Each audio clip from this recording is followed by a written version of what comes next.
سانجاقا کوی گریدای هریما کردستانی عراقیه جواره و جوان و شاعرانه یک جوان نویسکارانجی حاجی قدری کویه حاجی قدری ده سال 1815 دا لکوی هاتیه دنیای دناو کردان دا شیخ احمدی دویم تپه جراندن. حاجی قدری کوی شعرکانی هنده سانا نبوا کسانێک زۆر بە ئاسانی تێبگات شعرەکانی جگەلەوەی کە فەلسەفی بوونا هەموو پێشهاتی سیاسی و ڕووداوی مێژووییان لە خۆیانەوە گرتووە ئەمەش نمونەی یەکێ لە شعرەکانی حاجی قادری کۆییە کە باس دەوە دەکاتن وەک کاوەی ئاسنگر ڕۆژێکی نوێ و درەوشاوەی گەلی کورد میلەتی کورد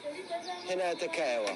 حاجی قدری لکوی خاندیه و بویزانا دوره واری نقاش کرنا فکران ولاتی خود ترکاندیه و چوی استانبولی براو شنبیر و مالبات این کرد این نودار را تکیل یک خورتانیه و دمکی ماموستیا مالبات زاروکن بدرخانیان جکریه. ای رقیب هرما و قومی کرزبان نایشکینه دانری توپی زمان امرولی رنگی سور و شورشین سیری که خویناوی رابردومان امرولی میدیا و کی خسروی دینی من آین من نیشتی من کەزنەڵێ کورد مردووە کورد زیندووە و قەت نانەوێ ئاڵاکەمان. گەلێ کورد تو جاری نویسکار کۆیژی بیر نەکریە و بناوێ وی کتوبخانەیەکە مەزن لە کۆیی ئاواکردنە. وڵاتیان لە باشوور ji bo گەشت و گێرەی بەرێ خۆ دەدەن پارکا کۆیê. Ev der koye, koy girêdayê Herêma Kurdistanê em niha li parka koyê ne li rojê hîniyê li vê dera gel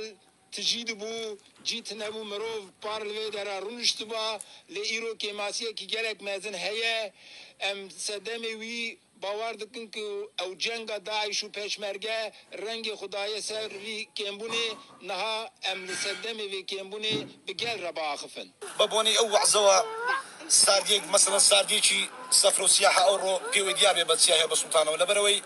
بحكمي وي سالاني داهاتو مثلا بارو بيرار اليرانا سمي داهات لخلشي داهات السفر وداهات الدريا بهوي اوي او الشور وبراكي جمربتان من سنگركاني شرن لبركاني زنگن لبردغي من دالكان من درتونو وچونکە خەڵک کە دێتە دەرەوە بەڕاستی هەر هیچ ئائیلەک نییە کەسێکی لەبەرەکانی جەنگ نەبی.